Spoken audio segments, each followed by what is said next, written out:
Um, so Bitcoin, wow, what a complex, interesting idea. I discovered Bitcoin somehow in 2019.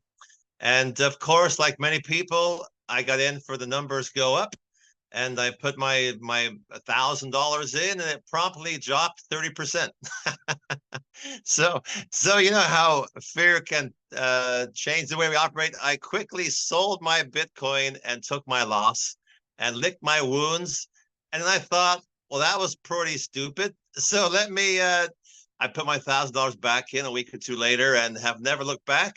And so now I can relate to people who are worried about losses. I share my story and I tell them, don't worry. When the price stops, that's normal, up and down. But the lows are always higher and the highs are always higher. So consider a dip in the price a good time to buy some more Bitcoin. Yeah, and we can see today what's going on. It looks like a Black Monday today. Stocks and shares are moving, and Bitcoin is down. But for Bitcoiners, that's only just an opportunity to accumulate better value sats. Yeah. So don't be afraid Yes, of that's the true. price. Yeah. Think of the long-term games, basically. Yeah.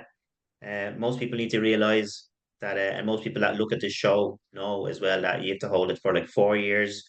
A lot of us have maybe 10-year plans. So it just really depends on your plan. Yeah. Yes. So I actually a couple of years ago started a Bitcoin group at the company I work for. And so this morning I was in a chat asking people if they were buying the dip. And of course, a couple of people were waiting for the price to drop even further. And I tell them I'm not smart enough to know where the bottom is, so I'm going to buy it all the way to the bottom and all the way back to the top again. So my mode of operandi is dollar cost average. So I dollar cost average in, and then when I see a nice dip, I buy a little extra. So it's I tell them in 5 to 10 years we'll look back and we'll laugh at ourselves for worrying about a drop. We'll laugh at ourselves for worrying about the price, be it 40, 60, 80, $100,000. So I'm quite optimistic for long term benefits. Yeah. Yeah. It's all about making a plan and really sticking to it. Like the way people make plans with if they buy property, property is normally 20, 25 year of a plan. Yeah. Before you actually own that property. Yeah. Right. So just hold it. That's what it's all about. Strong hands. Yeah. No, absolutely.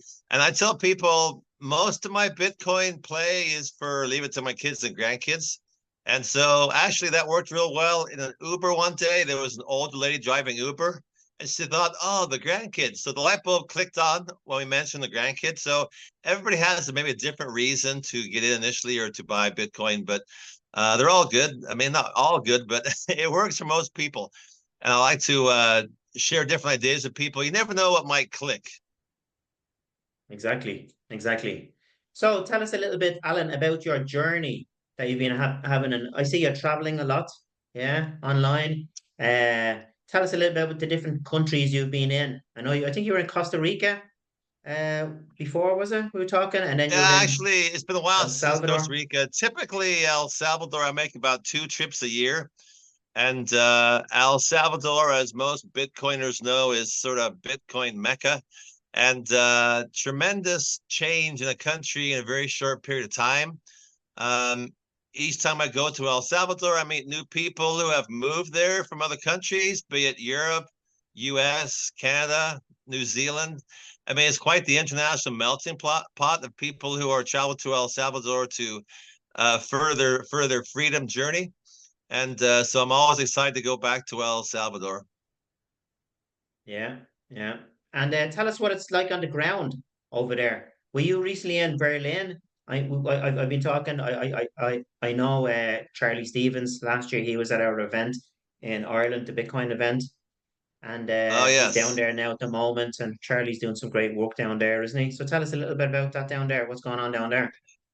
So Berlin is this beautiful little picturesque city nestled in the foothills, or actually in the mountains of El Salvador. I first went to Berlin in May of last year after speaking with Evelyn and Gerardo, who are there on the ground full time. And at that time, they were just planning to move to Berlin from San Miguel. And I thought, boy, I would love to visit Berlin. So I rented the car that following Sunday. I drove to Berlin. They met me there. They gave me a tour of the city. And then they moved there full time that summer, last summer, actually. So Berlin is incredible, the story that's happened in the last year as far as the economy, the Bitcoin economy in Berlin. You have, boy, maybe a dozen Bitcoiners have moved there. Charlie's a great example of a guy who is in Berlin. When I went there a year ago, there was maybe just a small handful of places where you could spend Bitcoin. And now I think on BTC Map, there's well over 120 vendors and shops that are using Bitcoin. So it is the effort of the hard work of the Bitcoin team in Berlin, but it's amazing to see how you can go live in Berlin, spend Bitcoin on multiple different services. And that is truly what a circular economy is. To have vendors and shops accept Bitcoin and then spend Bitcoin is truly amazing what is happening in Berlin. So for those people who may not be uh, thrilled with the hot weather down the valley or along the ocean. I mean, the ocean's great, of course. It's always nice to be on the beach, but it's got a lot warmer. So Berlin is sort of a nice, cooler place to escape up into the mountains. But it has great vibes. You can get coffee. I mean, it's just wonderful to be among the Bitcoin family there in Berlin. It's really come on the last year, and we had Evelyn and Geraldo as well on the show. Oh, Uh, okay. Before, yeah, I was talking to them as well, and they're doing some amazing work down there. But it's the whole team, really, isn't it, down there It that's is. pulling it all together. Yeah, yeah, Yeah, yeah, it's a yeah. whole team. So I was there last in March, this past March, and so I'm a big motorcycle enthusiast, and I rented a motorcycle. I had carried with me two Bitcoin ASIC miners. So in my bag on the back of my motorcycle, I hauled down a couple of miners. They're not the lightest things, of course, but I brought the couple of miners down that they could use for maybe education. I'm not sure if they're up and running, but it was a good opportunity to they're all into education there. So they have a tremendous facility with like a podcasting room, multiple offices, classrooms, a little store area where they sell a few items. It's quite a very nice complex. A person could go there, I believe, for the day and do remote work in a nice quiet space. But since they have classes, it was nice to be able to bring a couple of miners down, and now they can talk at a more in-depth level about how Bitcoin works. And so that was a fun journey. So during that week in March in El Salvador, I traveled around. I had maybe over 30 people download the local Blink wallet, which is a great Bitcoin wallet there in El Salvador. And even though, like here in the US, most people have heard of Bitcoin, many people didn't use a wallet. But they had maybe the free Chivo government wallet, but there's always been some challenges with Chivo. So I think Blink far surpasses the value of the functionality of the Chivo wallet. And so I was very thrilled to be able to show people Blink. I mean, I went to one little beautiful town near the lake called Suchitoto, and I found a nice little like hotel, boutique hotel with a coffee shop, restaurant. And I've asked the owner, sir, can I spend Bitcoin here in your business? And he kind of scowled and said no.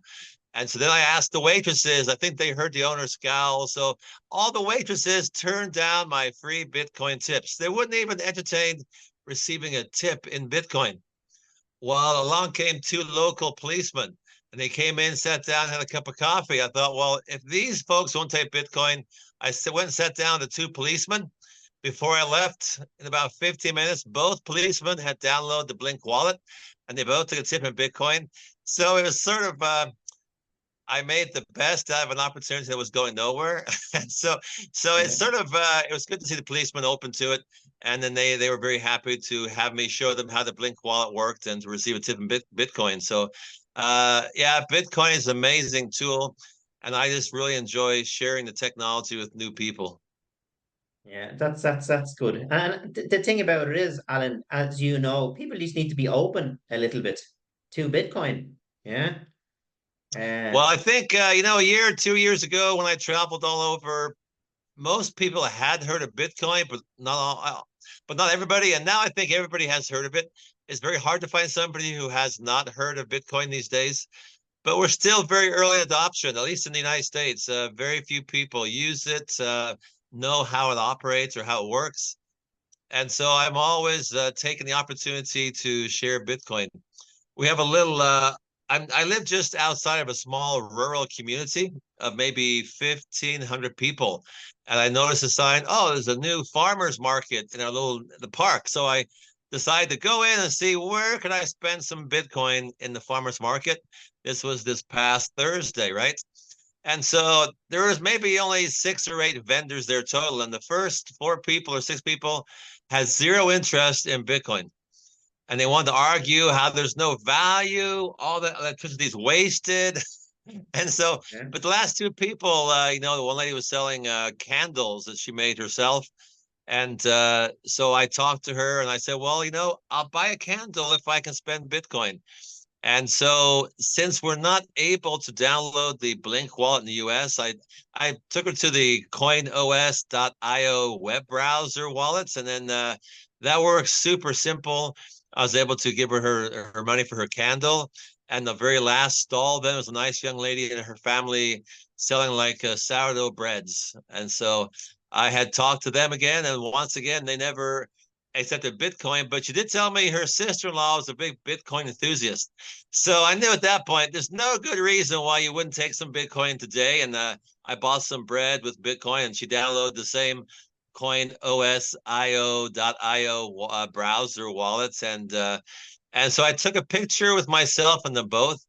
And in the case of the bread lady, I said, look, I'm going to put these pictures, actually, in both cases, I want to put these pictures up in my local Bitcoin meetup group. And I want to show people where they can come spend their Bitcoin.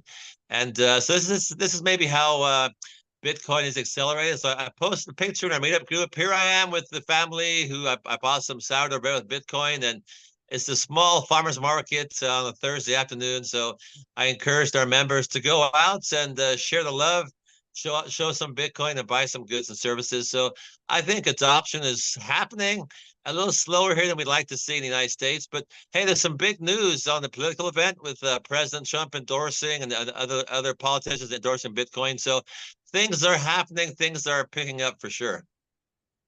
Yeah, they sure are. Yeah. Let's talk a little bit about that. What was announced there last week. Yeah, and in Bitcoin 2024 in Nashville. Yeah. There's a number of Yeah, it's politicians amazing. there. There's two candidates that are there, and I think about maybe 10 or 15 senators that came along as well. Yeah. So can Yeah, you it's explain amazing. a little bit what's going on? What they were saying? Well, for a number of months now, maybe a year, RFK Kennedy or Jr. was proposing to use Bitcoin as a reserve asset on the balance sheet, and he had said, "If I become president, we'll buy Bitcoin, make it the world reserve currency."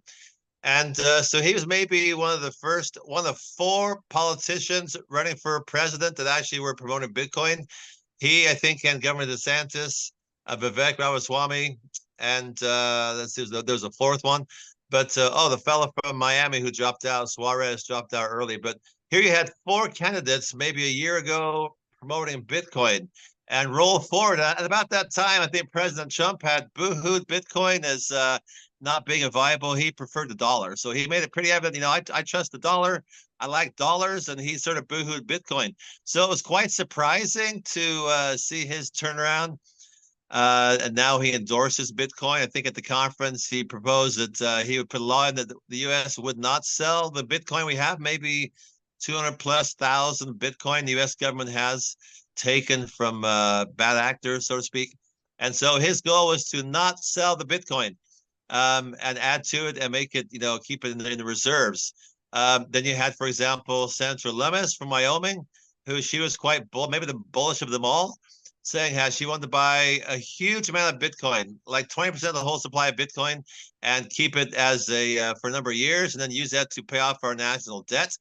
And the third person may have been Trump, RFK Jr. Yeah, and he also wanted to buy like so many Bitcoin a day until it hit a certain level. So here you have on the national scale leading politicians promoting Bitcoin. And so when I talk to people, I tell them now, do you realize the government now understands and sanctions Bitcoin? And the government now uh, has validated Bitcoin's position as an asset. Um, for a long time now, that was the only token or coin that the Security Exchange Commission said was a regulated commodity, and so therefore it was viable.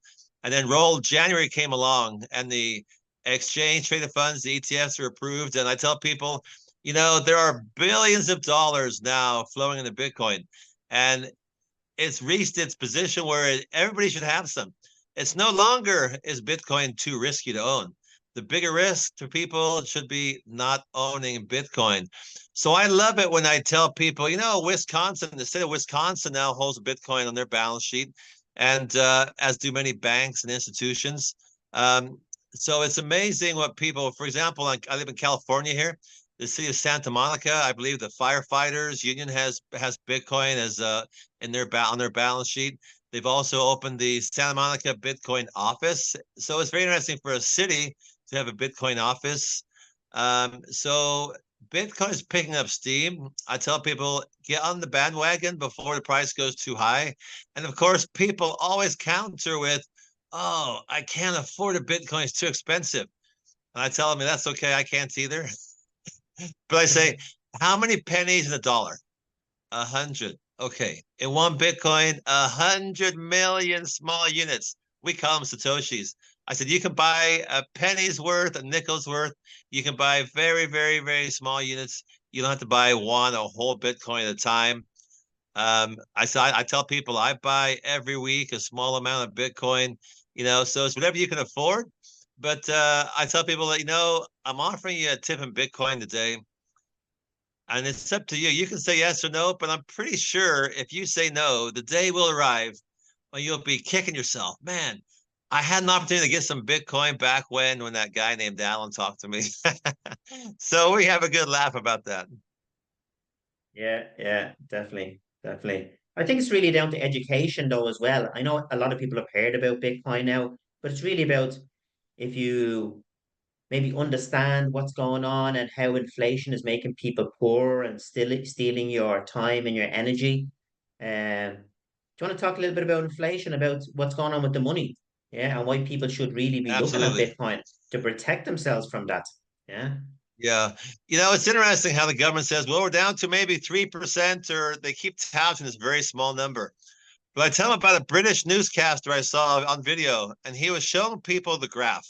Here we were in 2020, and here is the value, and up this big climb to over 20% of inflation. And all they want to talk about is the very small slice at the top, how we've tamed inflation. The government, they never want to talk about the 20% hill we're on. And so, I mean, it's very easy to share with people, tell them. Most people, so my pre-Bitcoin story was I never thought twice about money. I never thought twice about inflation. I never understood.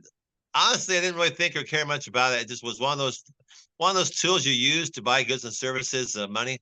But after Bitcoin and learning some of the history of money, where it started, what gave it value, how people value exchange, and then about inflation, I share with people given time, about breaking off from the gold standard during 1971 with their President Nixon and the petrodollar. And so what's happening with our dollars and inflation? As a pilot in my vocation, I travel a lot, of course, every night, a different city. And I'm typically in an Uber or a hotel shuttle van. I'll always say, hey, Mr. Shuttle Driver, I got a question for you. It may be the most important decision you make today, and it's about your tip. I'm going to offer you your tip in Bitcoin or cash. And the difference being Bitcoin will grow in value, but cash is worth less tomorrow than today due to inflation. We work for a paycheck, we work for money. And when the government inflates through policy or whatever they do, when they inflate our dollars, we need more dollars to buy the same goods and services. That's inflation. So when the government inflates our money, our values being lowered. And so we need to recognize that inflation is not healthy for our value. And why does the government inflate anyway? There's a great discussions to be had if people have time about money and inflation and how It steals our value very silent. It's the silent thief, right? That comes in while we're sleeping and steals our value. Yeah, yeah. And people don't really understand that until they really have somebody explain it a little bit in more detail.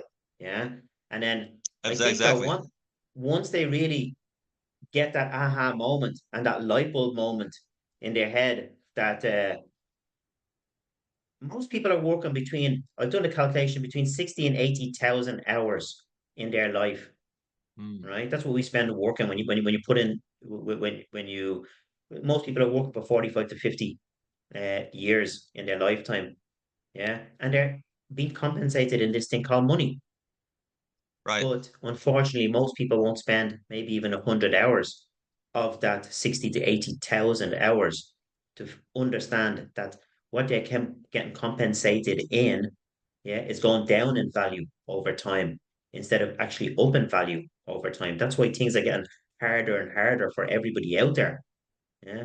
Until you Yes. really realize what's going on. Yeah. So as I say to people, try and just spend a little bit of time to understand Well, what you're getting I like to get compensated people in. thinking about money. So when I am spending money, now my family sort of rolls their eyes. I may know the answer, but I always ask the question, can I spend Bitcoin? Can I buy this in Bitcoin today? And typically the answer is no. And I say, well, okay, I hope in the future, yes, but I have an obligation to offer the better money first, sound money, Bitcoin. And so I'm hoping that at least people will wonder, well, how is the money better? So if I get people at least being aware of people want to spend money in Bitcoin, um, and then the reason I do spend money is offer is sound money. I hope that they will start thinking, well, how is it sound money? And then if opportunity allows, I can go further into what Bitcoin is all about. Yeah, yeah. And I think it is all our obligations. Anybody that's found this sound money and have figured out what's really going on to just spread the word. Yeah.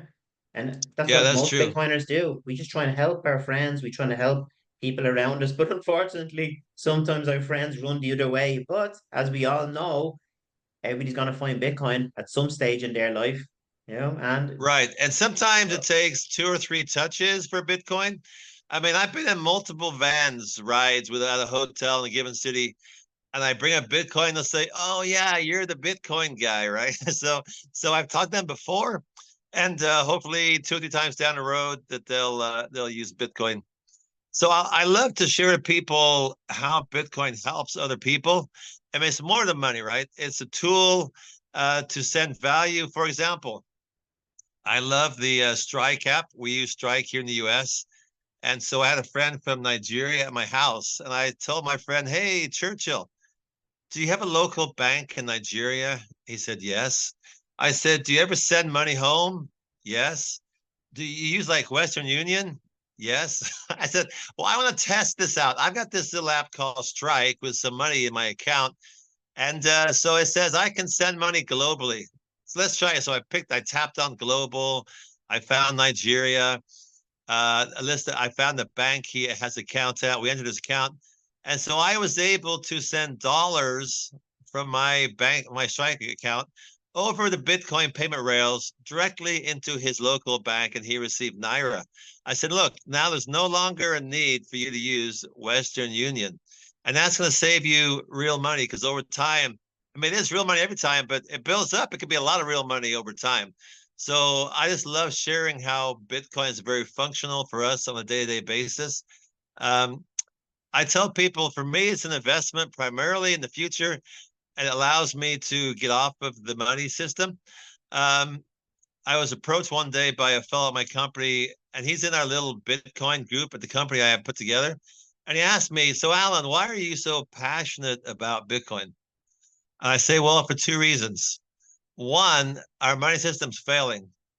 The Titanic's hit the iceberg and is slowly slipping into the depths of the abyss, going nowhere. It's a bad scene's coming.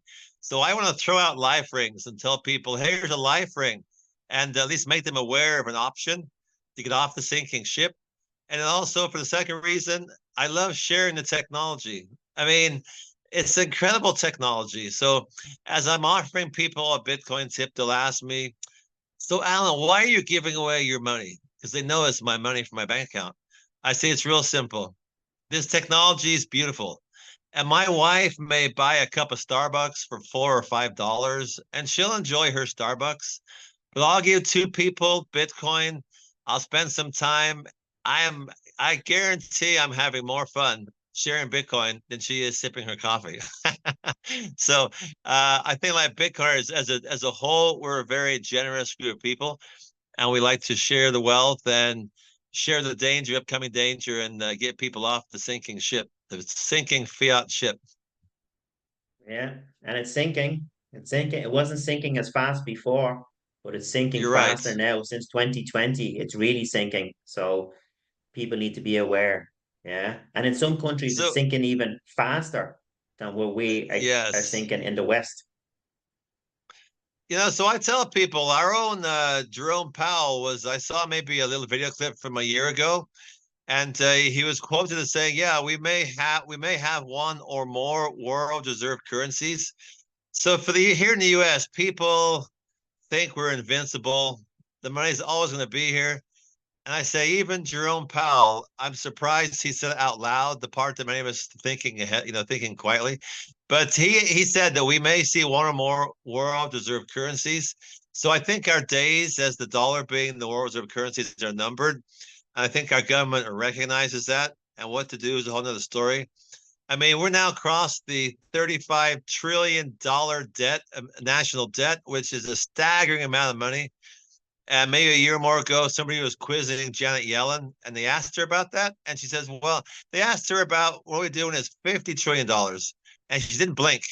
So the idea of having a $50 trillion national debt didn't phase her at all. So we're on this very sad trajectory. Our Jerome Powell has said recently, yes, I mean, our debt is sustainable right now, but we are on an unsustainable path.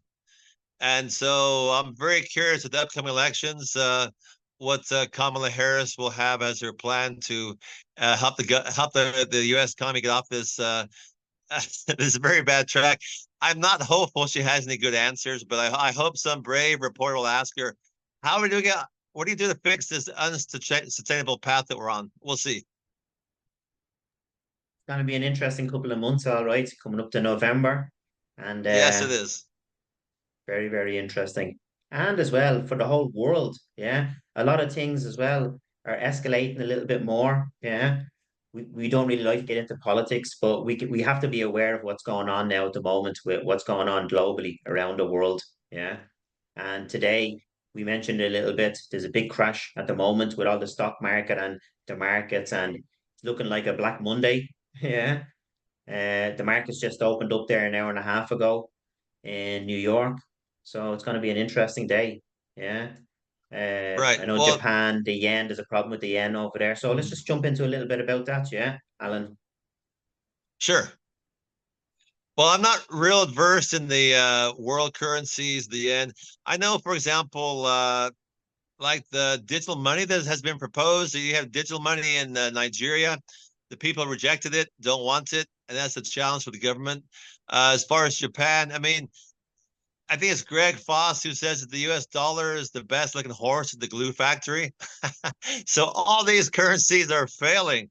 And while the U.S. dollar may be the strongest, there's signs of it cracking, of course, and uh, many people are oblivious. Even financial experts are oblivious. They go back to the historical. Well, I have a little retirement account with my financial advisor, and he's a very smart guy. He knows they're looking at when this inverted yield drops below, or he'll give you all these statistics, and so he bases his what he does with your money. He's a very smart guy historically, but I'm still not sure. I still think he's maybe missing the boat, and I've actually moved a chunk of money out of his account into a Bitcoin IRA.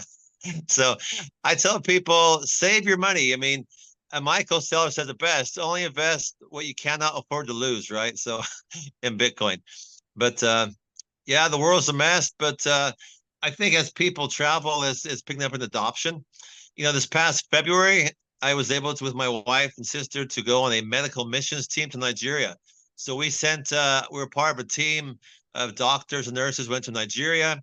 And, of course, we had a security detail because Nigeria is a pretty rough country. So, but even among the security guards, I was sharing Bitcoin. So, I'll tell you a quick funny story. The very last day, we're leaving the capital, Abuja, Nigeria. And I'm getting my ticket from the Lufthansa gate agent. And I tell the guy, I've had a great time in Nigeria. We did the whole medical missions trip, and he could see us all in our shirts. I said, I've given out multiple tips in Bitcoin. It's incredible how the people are taking it. I said, in fact, sir, if you'd like a small tip in Bitcoin, you can in 1 minute download a little Bitcoin wallet. And I use the Blink wallet there, and you can receive Bitcoin. And about 3 minutes, I had my ticket, and about 3 minutes later, I had a group of about maybe 6, 7 gate agents all surrounded me with their telephones out. They all wanted some Bitcoin, right? It was hilarious. And our leader says, Alan, we gotta go, we gotta go. This is the last person. Okay, this is the very last person. We gotta go through security. So this one poor fella missed out. So we all go through security. My wife and I were in the Lufthansa lounge, and I see this guy come in the door and he's looking around and he spots me. He comes over and says, Sir, I missed getting any Bitcoin. Might I still have some Bitcoin? So he downloads a Blink wallet. But it just goes to show how there are countries where Bitcoin is valued on a much greater scale here than in America. I mean, honestly, our banks are fairly good. I know nobody who's lost some money in the bank. The system is relatively good, but we've had a lot of bank failures, and I think we'll see more bank failures. So the money system, at some point, people will be flying to Bitcoin. In this country, it hasn't happened yet. In other countries, adoption is way up, like El Salvador's up, Nigeria, Argentina. So there are countries now where Bitcoin is being adopted at a much faster rate. I'm just trying to bring it along in this country here. Yeah, definitely, definitely. And as you touched on there, it just depends on what country or what continent you're in. Yeah. If you're in like Africa and the currency is being devalued by so much and so much harder, much faster, I think you really need to, people there will use it more of it as a means of exchange to buy for Right, goods and services daily. But in the West, more people are just using it as a store of value to protect themselves from probably what's coming. Yeah. And as a flight to safety, as we know that it right. is. Yeah. Rather than just maybe just leaving it in dollars or leaving it in euros. So it just really depends on where you are in the world, really, and where you are in life as well. Yeah. Absolutely. So actually, I try to do both as far as use it as a medium of exchange and hold it a store of value. I mean, I think as Bitcoiners need to spend Bitcoin and promote it, and no other way to promote it than to offer to buy goods and services with Bitcoin. And I think if you heard of Bit Refill, it's a great little app where you can buy goods and services with Bitcoin, and they email you a gift certificate. So, I mean, for example, my wife asked me, "Are you in town now?" And I said, "Yes, I'm in town." It says, "Well, go to PetSmart. We're changing dog foods. Here's a picture of the bag of dog food." So I'm in line with my $40 bag of dog food, wondering, can I pay with Bitcoin? I doubt it. Sure enough, no. But I said, wait, I've got a Bit Refill app. And I searched PetSmart, and sure enough, there's PetSmart on Bit Refill. So while I'm in line waiting, I transfer $40 worth of Bitcoin into the Bit Refill, and they email me a gift certificate.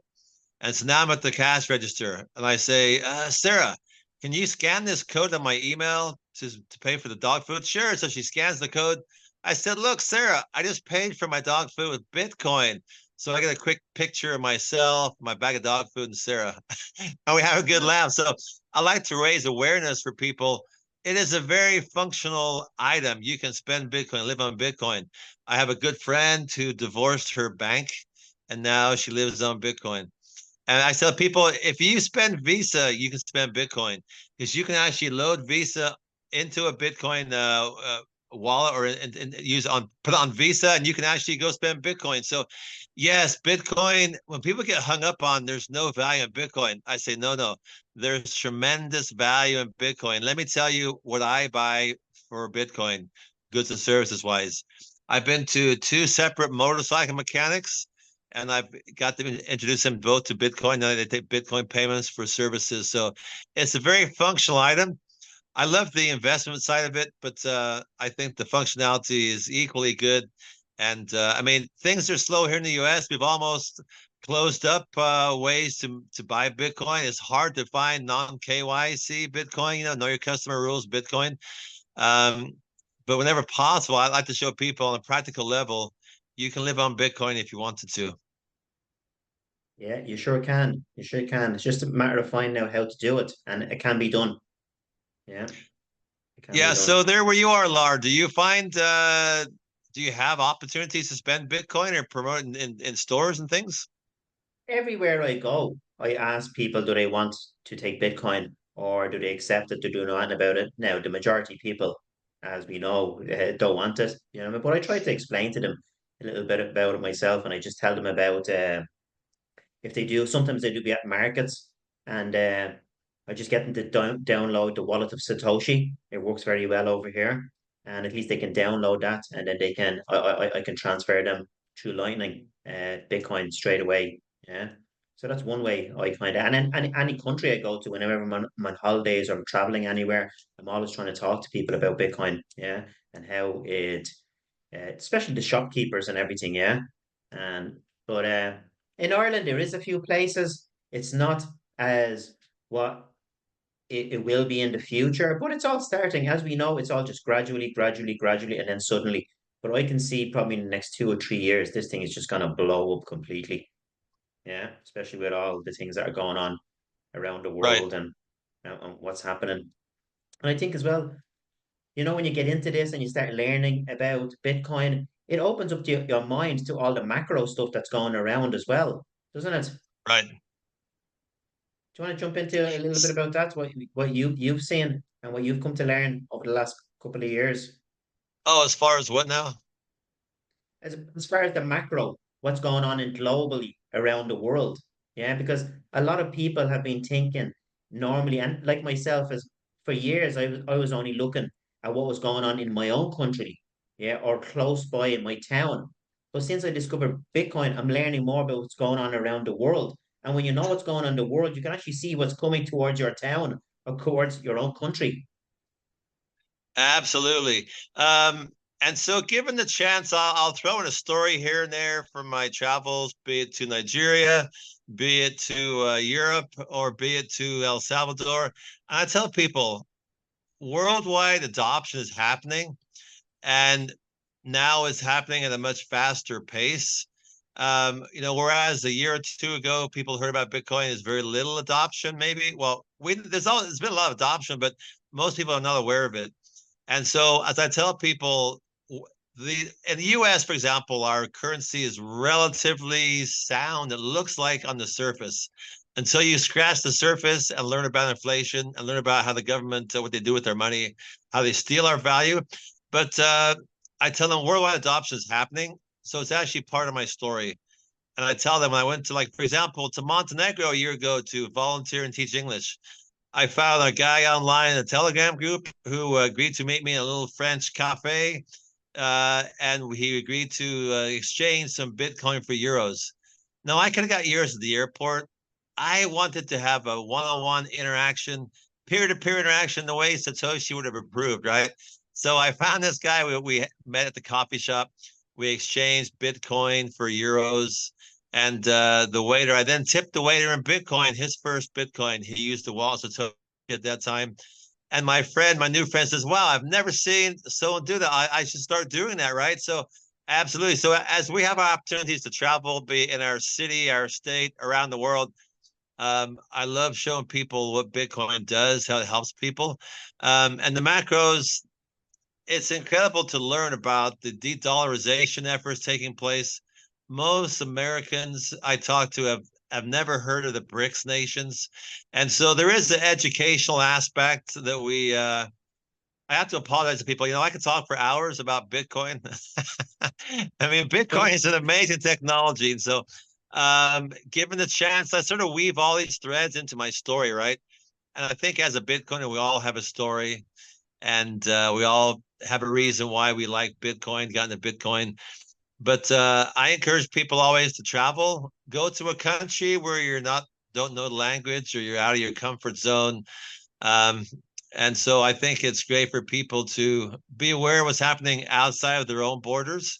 And Bitcoin has a big, huge part of that story for me. Yeah, it definitely does. Definitely does. You touched a little bit there on bricks. Yeah. Do you want to talk a little bit about bricks and how that's moving so fast? Now, a lot of people don't know it's bricks is actually 17 years old. It started years and years ago, but it only really started ramping up there in 2022. Yeah. And talk a little bit of Yes. bricks and the different new countries that are after joining it, because I think now there's 11 countries in bricks and they're all very, very strong countries. So, Yeah, for sure. So I asked people that they've heard of bricks, and of course, most people have never heard of bricks. I tell them, well, it's been around for a dozen years or more, and now I know it's 17 years, but it was an alliance between initially Brazil, Russia, India, let's see, BRACS, China, and South Africa. And it was an alliance designed to trade among themselves in local currency and to get away from the dependency of the US dollar, which is pretty much very strong now throughout the world. I said, but now there's like 49 different countries having applied to join BRICS, be it from our neighbors to the south, Mexico, uh, a couple years, I think last year, a couple more out of maybe Saudi Arabia, and I forget the other country, but there are a lot of countries who want to join BRICS. There's a lot of trading happening now going on. There's sort of a correlation between BRICS and even the petrodollar, which, back in the mid 70s, the US cut a deal with Saudi Arabia. Hey, we'll actually provide national security for your country if you'll require all the oil you sell be sold in dollars. And so the petrodollar came into existence, but that's fallen apart now. Saudi Arabia is actually transacting with other countries in their own currencies, not the US dollar. And there's actually more US dollars outside of the US than there is inside the US. So as these BRICS nations no longer need dollars, at some point, there might be an avalanche of countries dumping the dollars that they have. And when that happens, we might experience hyperinflation here in the United States. But it's a process that, like Bitcoin adoption, it slowly picks up steam until, I mean, gradually until suddenly it takes over. So I like to make people aware of what's happening on the national level with dollars. Now, depending on who you listen to, it may be happening slower or quickly. There's no doubt the statistics show the US dollar now has less than 60% of the world as the world reserve currency. So we are currently slipping in our position, the US dollar, and it's probably, in my opinion, inevitable. When it takes place, I don't know, but it'll be a whole new society here in America if hyperinflation were to take over and BRICS were to really take a hold of the world currency. yeah, yeah, Scary. yeah. Yeah, well, yeah, it's scary, but when you actually know and you can see it happening, it's not as scary as what it is. When you That's actually know, true. because knowledge is power. And if you have the knowledge, yeah, you put in a plan to protect yourself from that. And a lot of Bitcoiners are protecting themselves from that. And now we can see smart money looking towards Bitcoin as well. Yeah. So maybe they'll Absolutely. start protecting themselves as well. So as you said there a few times, it's just gradually and then suddenly. Yeah. I think there's 11 countries now that are full members of BRICS. As you said, there's nearly Okay. like 50 of them wanting to join because in January of Right. this year, Saudi Arabia, Iran, uh, Kuwait, a few other ones were allowed to join as full members. So it's up to 11 now. Argentina didn't go in January as full members. But see, I think what most people don't realize is it's different when there's 11 countries, right? It mightn't be as dramatic, but wait till there's 50 or 60 countries and they all Absolutely. drop the dollar in one go. And I think that's what they're planning. Yeah, from all the data that's coming out, they're gonna all drop it in one go. And if that happens, gonna be a whole different ball game. It'll be And it's gonna, it'll be a whole new world. So for those of us who have children, we have an obligation to educate our kids. I mean, honestly, uh, money education is lacking here in America. You never hear talk of it. Um, there is there's a bright light though in El Salvador, for example. So in El Salvador, you have Me Premier Bitcoin, tremendous organization that started out maybe in 2022, and they have developed a curriculum It is now being taught, I believe, in maybe all the public schools in El Salvador. And that curriculum was written in Spanish and now been translated into maybe, I think, 36 countries that are using Mi Premier Bitcoin curriculum for Bitcoin education. So there's tremendous opportunities for young people to learn about Bitcoin, grow up with Bitcoin. But education is key to changing people's minds. And once you learn about Bitcoin, now you can direct your energy into getting sats, saving your money in Bitcoin bit by bit. I tell people maybe start with 1%. Well, it's 1%. It's a good place to start. I said I started with 1%, went to 3%, and now my percentage has grown a lot more than that. But 1% is a safe place to start with Bitcoin, or more if you like it or can. But everybody has their own journey. They have to mentally in their mind decide they want to do it. And so it's always kind of fun talking to Bitcoiners, how they came to it and their plan of action, so to speak, and maybe their plan on how to pass it on to the next generation. So there's some challenges there, but I think the smartest people I personally know are working in the Bitcoin space. We have a Seems like fellow that, all comes to our right. meetup, he's an engineer, right? I mean, you get the smartest people working on Bitcoin. So I don't worry about Bitcoin. I'm confident that the smart people will find solutions to the problems that we have. And as it progresses, it'll happen more and more. But yeah, very smart people working into Bitcoin space. Yeah, yeah. And something to just to touch on there as well about the kids learning about it. Okay. What most people don't realize yet, okay? How many, let's say doctors, accountants, all these type of industries that we've known for a long, long time. Yeah. How many of those people are out there? There's a new industry starting and it's called Bitcoin, right? So if the young people or our young people can start harnessing this and learning about this, they're going to be way ahead of other kids out there, you know what I mean, and other people out there. So Right. why not get into a new industry? Yeah, that's going to be flourishing because in the future, well, we can see it anyway. Yeah, other people might be able to see it now, but they will over time. Yeah, learn about Bitcoin, study Yes. about Bitcoin, and get involved in Bitcoin because this is the future and do it early. Yeah, we're still early. We're still very early. Only starting. But We're only starting. But just before we wrap it up, I'd like to get into this little motorbike trip that you're organizing down in El Salvador. Freedom Riders. yes, Can you actually. explain that a little bit? That'd be great to talk about. Sure, sure. Um, so I have ridden bikes. My first vehicle was a motorcycle, and my whole life as an adult, been riding motorcycles. Um, I've had the opportunity now to motorcycle on 5 different continents, and so I'm a huge enthusiast. And if I'm traveling somewhere, I'm looking for a motorcycle to ride. And I'm amazed, honestly, where I've ridden motorcycles. People loan me a motorcycle to ride. Like, seriously, you let me ride your motorcycle? So, but it's kind of like, and I thought, well, I'm a huge motorcycle enthusiast, and I love Bitcoin. So, uh, the half a dozen times I've been to El Salvador, I've rented a motorcycle, toured around, and I thought, man, it'd be kind of fun to bring some friends along. Bring some friends to El Salvador on an epic Bitcoin journey where we mix together Bitcoin and motorcycling. And so this November, for example, we'll be I'm putting together a tour. I'll be in El Salvador actually next week, flying in for a week to do some finalizing and more planning. But put together a tour where motorcyclists will travel around the country, and of course we'll hit the hot spots. I mean, Bitcoin Beach, El Zonte is a great place to go check out and see how that has progressed. Berlin is another great place. We'll for sure go to Berlin. Go to the Bitcoin Center there in Berlin.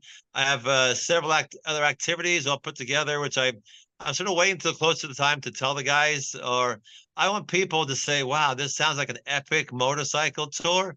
And, I call it as a freedom tour. So freedom on 2 wheels. If you're on a motorcycle, you are free. Then you're free in the environment. You're free.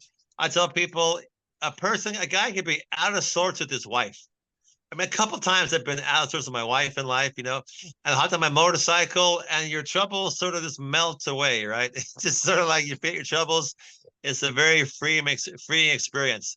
And also with Bitcoin, the ability to buy Bitcoin, hold Bitcoin as your own personal money, absolutely a freeing experience.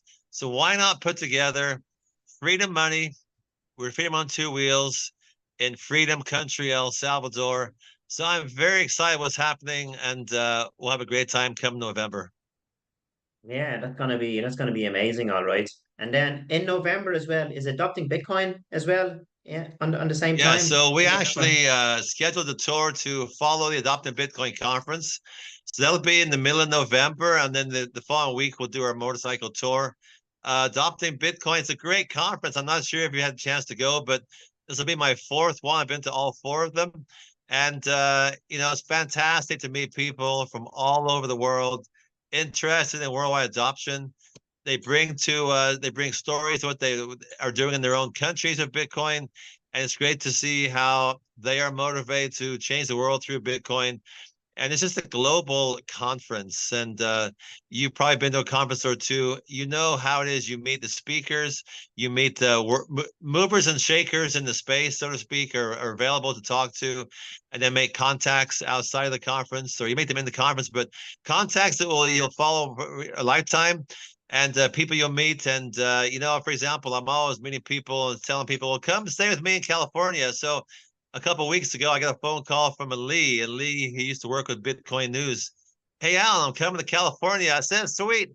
So he came to California. We spent about 4 or 5 days talking Bitcoin, motorcycling all over. We had a wonderful time. But yeah, this is my Freedom Tour 2024. I'm calling our group the Freedom Riders Tour in 2024 in El Salvador. So it's a freedom theme, and it'll be a fantastic time for all. Yeah, that's gonna be amazing, all right. That is. So if anybody wants to get in touch with yourself, Alan, how do they get in contact with you? Where are you on X or your website? Have you got anything like that? Yeah, so I'll give you the X. It's sort of a strange name. So on X, it is pursuing Fredo one. So PURSUING FREEDO 1. And then I have a website, pursuingfreedom.net. That's all one word, pursuingfreedom.net. There's an events page. People can pull up the motorcycle tour on the events page. And yeah, so I'd love people to reach out to me. Even if you can't make the tour, reach out. I love chatting Bitcoin. I love chatting motorcycling. I look forward to whoever wants to chat with me. Be great. Perfect, perfect. We'll link all the descriptions in the video once we post it. And Oh, Alan, fantastic. thank you for your time. And we will definitely talk soon, and we will meet in person sometime. Yeah. Oh, I am waiting eagerly for my chance to return to Ireland and see you there and bring some Bitcoin love with me to Ireland. So we'll connect. Have a great time. Thank you so much for allowing me to share with you. Just have a great chat. And I love chatting with fellow Bitcoiners. Thank you. Thank you for your time.